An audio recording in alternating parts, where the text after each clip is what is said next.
We're going to react to Derek from MPMD, More Plates, More Dates, being on the Joe Rogan show, and we're going to start right now.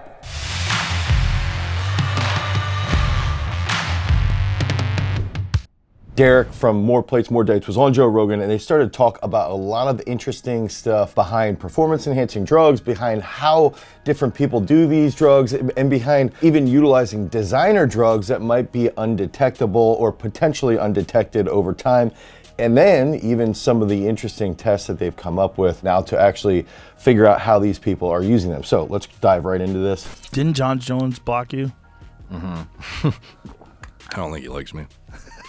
What did you do? Oh, I guess it's just I've made a few videos just dissecting his case and giving my opinion on what I think he did, and he just doesn't like it, obviously, because it's just bringing up shit that is in his past that he doesn't want dug up, I guess.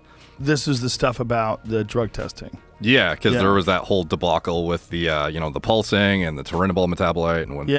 I think before we even start, I think if you are a professional athlete and you end up blocking somebody because they're coming out and challenging you regarding drug usage and performance-enhancing drugs. This is something that we did with Shelby Houlihan after, right around the Olympic trials. We talked about Shelby Houlihan and testing positive for nandrolone, and it's probably best to just not respond at all and almost pretend that nothing's happened, or actually, if you are as innocent as you're claiming, to meet those criticisms head on. So Jon Jones blocking Derek, to me, is much more of a case of guilt than it is a case of I'm innocent, how dare this person speak poorly of me. So that's just an interesting way to look at it. Like, why would you block somebody if you're innocent? If you go back to his first positive test results, I believe he tested positive for clomiphene and letrozole way back in 2016 or something. So if you look at those two drugs, So clomiphene is a drug that actually a lot of TRT doctors will utilize when they'll give you what's called like a Clomid test, and that was something that was created by Dr. Eugene Shippen. And so clomiphene is what you would give a guy or even a woman who's trying to ignite in the man's case, like their production of testosterone. So you give them clomiphene, and if they get clomiphene and all of a sudden they start to produce the testosterone, your testes are signaling to actually create the testosterone. Now we can see that their balls are actually working, right? And so some guys who might maybe in the past have been on performance-enhancing drugs, or maybe they do have hypogonadism, they can take this just to make sure that their testes are actually working. That's what clomiphene is. HCG is another drug that they might use in conjunction or after clomiphene. If the clomiphene test doesn't work, they might use HCG to see if that helps with fertility and with stimulating production, which then will tell the doctor, like, hey, their nuts are working, or hey, their nuts aren't working, they need testosterone. So Jones testing positive for that probably meant he was either on it, he was on it because he'd been on PEDs in the past and his balls weren't working, or he was using it for performance enhancing reasons, or maybe fertility, but probably not for fertility at this point. It's an aromatase inhibitor that you would use to prevent gyno formation usually. And then Clomid is like a fertility drug you would use to restore testosterone production, or in women, you use it to aid in fertility. So using those two drugs back then, to me, seemed like something you would be doing to either, prevent the gyno from what you were using at a time when it was less scrutinous, perhaps, and then the Clomid, to recover, or something was tainted is what his claim was. But we already have, history of him doing this or getting popped for something pretty stupid to get popped for way back in 2015, 2016 era approximately. After that, he tests positive for turinabol, and then thereafter the pulsing. But the thing that's interesting about that is when Nowitzki talks about this pulsing M3 metabolite, he refers to, well, it's not him, he's just reiterating the research, and it's ultimately they use this reference point of Clomid pulsing as a kind of a proxy to exemplify, look, here's a drug that stores itself in fat tissue and pulses over time. So they use Clomid as an example of because they can't just give a human a shit ton of turinabol and try and figure out if this is going to work or not. So they give them this fertility drug, or they've looked in the data and parsed out this information about Clomid pulsing, and they use that as a reference point for look, there's a drug that can pulse over time. But the interesting thing is Jon Jones literally popped for Clomid before, but he's never had that pulse. So he has this Turinabol that keeps pulsing, but the Clomid they use as the reference point of a drug that can pulse never pulsed for him.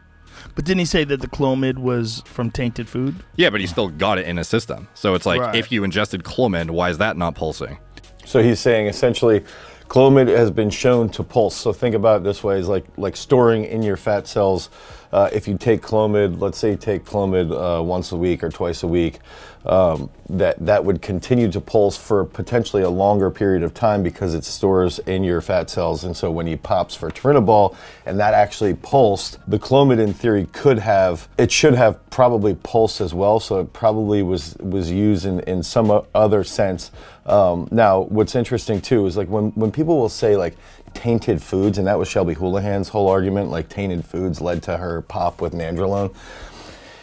You have to consume an ungodly amount of meat to get this to happen, especially with specific drugs. Some drugs, it's not going to be as significant because there has been A.G. Wilson, somebody who has popped for tainted meat, and she was actually able to prove that tainted meat. And it's a little bit easier to prove, in my opinion, with women that tainted meat can affect women more than they will men because the levels are going to be a little bit higher for men if it's related to testosterone. So I think it's interesting here when they're starting to talk about the actual means behind the drugs, and that's something that we have to realize with performance enhancing drugs is that if you have world-class athletes that are in the NFL or that are in the Olympics, our athletes, when they go to the Olympics, like now people are figuring out that you can take specific types of drugs or even offsets of testosterone, and if they pulse slowly, you can still reap the benefit of being on those drugs, but it might not show up in the current test. Now, they get into here, a lot of the tests now are starting to figure out what's going on with this pulsing, and that it's almost like a form of microdosing, really. What causes something to pulse? Explain pulsing to people that don't know what we're talking about. Like the idea would be that metabolites of these hormones, like first of all with Turinabol, after Icarus came out and like shortly around that, the Rodchenkov is the one who came up with the M3 metabolite test and like extended the detection window of Turinabol. And that's actually when I mentioned the Summer Olympics and how many people retroactively got their medal stripped or they got popped for the Summer Olympics for like 12 years in totality. A lot of those positive test results were for Turinabol after they used Rodchenkov's data to like retroactively test the urine samples and see. They thought at the time it was undetectable because they got it out of their system based on the current detection windows. Okay, so what they're saying there is, all right, the half-life for Turinabol, and I don't know this for sure. So let's say somebody takes Turinabol, let's say hypothetically the half-life is 3 months. It's going to be out of your body within 3 months. So if you take it, January, February, March, and 3 months later it's going to be out of your system. So you know that you're going to be getting drug tested in July or August. You would take it, January, February, March, it gets out of your system. You're still reaping the benefits of taking it back in January, February, March. But by July, hypothetically, or in theory, it'll be out of your system and you'll pass the test. That's how people thought this was going to happen. Now, the dude that they're talking about had created this test that then when he realized like, oh, the data is showing us that this drug is actually it has a much longer half-life, or it has this pulsing much longer than we originally thought. So now these performance doctors that would help somebody take these steroids actually shown to have this error, and later on they get retroactively popped. I think, Ilya Ilin got popped for this. A whole bunch of weightlifters and other athletes as well fell under the Turinabol, retroactive pop. But then when Rodchenkov came out with his data, and when they went back and tested it using his assay, you could figure out, past that date, they actually detected for that, the longer term metabolites. So the idea behind the pulsing is these metabolites that linger, they can store themselves in like fat tissue essentially, and they can like liberate themselves over time sporadically. Has that been proven or is that theoretical? Yeah, and it was proven in Clomid data, which is interesting because Jon Jones literally is popped for Clomid. But didn't pulse for that. Yeah. So. But it hasn't been proven before with this stuff? No, with Turinabol, never. So what's your take on that? Like, I think personally, like the amount of turinabol he had was so small. A lot of times, like for certain compounds like turinabol, the only way you're going to get it is like underground. Like you're going to get it. It's not a pharmaceutical product that's designed for like a clinical application. I think that's another big point here is when you see something like turinabol, you know, Derek points out, this is not, you know, so nandrolone could be utilized for somebody who has severe arthritis. Nandrolone can be used for somebody who has had burns. So it's actually utilized by doctors for specific things. Same with testosterone, same with, you know, even oxandrolone to a point. If somebody has sarcopenia or some type of muscle wasting, they're gonna utilize these drugs. And you can actually get them at a pharmacy, like it's HCG, clomiphene. Those are all drugs that doctors will use. Turinabol is not a drug that doctors are actually going to be, oh, hey, you know, you have this issue here. Let's use turinabol and get you on the gas. It's more like some of these performance-enhancing drugs actually do have clinical reasons to be utilized. So that's another key factor here when we're talking about the Jon Jones case. But you know, Derek explains that. So you're going to get it designed by an underground lab who sells steroids to, you know, random bodybuilders or a chemist in, you know, China or something. And you're kind of just banking on the fact that it's not going to be tainted. They're going to use like clean equipment. It's going to be whatever drug you're hoping to get. And there are a lot of different scenarios that might, you know, explain it. And there's different theories like I could have that could hypothetically, either one could be true potentially. But I think one of the options is a drug he thought he was getting that was potentially undetectable was tainted with turinabol. Or he thought he could get around the detection window by taking it, unaware of Rodchenkov's long-term data that came out. Or there's like a variety of different things that could be happening, but ultimately for him, he got it in his system. And on paper, when you look at his testosterone levels and his ratios of testosterone to epitestosterone, like when he fought DC, they were so out of whack that it would not be explainable, in my opinion, by anything other than some sort of suppression of your system via the usage of something. So to me, not hard training, because hard training does suppress it, right? Yeah, but to the degree where he's literally. Okay, so Joe comes in and says hard training can suppress testosterone. Hard aerobic training, you can see a little bit of a drop off.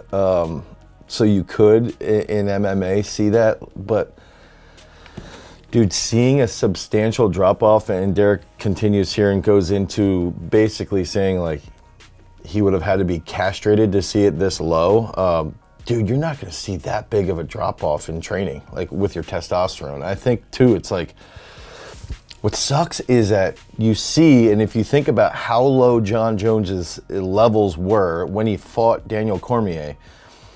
And dude, he memed Cormier. He turned him into a meme. Like he just toyed with him and embarrassed him for the entire fight. He just completely slaughtered him. And his test was that low. So it's like, all right, now we know Jones is one of the best of all time, but we also know he doesn't really care how he gets to that point. Like, he's got great technique. He's a great striker. He's a phenomenal freak of nature, but he's also dirty. And Daniel Cormier, who's been to the Olympics in wrestling and well-trained, got completely embarrassed by this guy. So it's like when he has almost zero testosterone in his body, like that's just not, that doesn't happen. Feel like a female, probably not. So he Really? It was that bad? Yeah, so normally the levels would be over 10 times what he had in general. I'd have to pull it up to remember exactly, but he was like in the single digits for urinary testosterone, which otherwise should be like, it was like 60 plus or something. He was like 4 or something. And it was multiple data points of his testosterone being single digits to a point that would indicate significant suppression, in my opinion. What could be another possible explanation for it, other than significant suppression? Of the super low test Yeah. levels? I don't know, castration. Really? Is that bad? Yeah, it was pretty fucking bad, dude. It was like the equivalent of you only have your adrenal glands producing testosterone, basically. Like your balls are essentially non-functional. But explain this then. If that's the case, then how would he perform well? Because of his... Because he's on drugs, Joe. He just told you he's on drugs. Why are you asking that question? Your system. The drug you're taking, presumably, is what is driving your performance vector. I think it's so crazy. Like Derek explains it. He's like, dude, his test levels were extraordinarily low because he was taking drugs. And then Joe's like, but why else? Like, come on, he's one of my favorite MMA guys of all time. It was low because he was on drugs. But how did he perform well? Because he's on drugs. Like, dude, really? It's not that difficult. That you deem useful enough to use in competition. So hypothetically, if I was using Turinabol, like all those athletes in Russia or whatever using Turinabol, you're going to have some suppression of your testosterone levels, which, you know, on paper could inhibit performance, but you're using the drug to drive performance. Okay. So even though you're Derek's like, dude, this is what happens. On this compound you're using, if you take test, your natural test gets lowered, but you're reaping the benefits of test. If they're using a test that's sophisticated enough to detect that he has these very low testosterone levels and he has this pulsing of Turinabol, like where is the room for this compound that's going to significantly increase his performance? Yeah, so let's just say hypothetically Turinabol or any random oral steroid is not that, like, presumably this isn't 100% factual, this is just speculating based on the levels and whatnot, but if he has a certain, even if he has crushed test, the room, if they're not looking for a certain drug that's not on their list and you're using it full board, whatever dose you want, because they can't detect it because they don't even know it exists, then that's going to be significantly performance enhancing.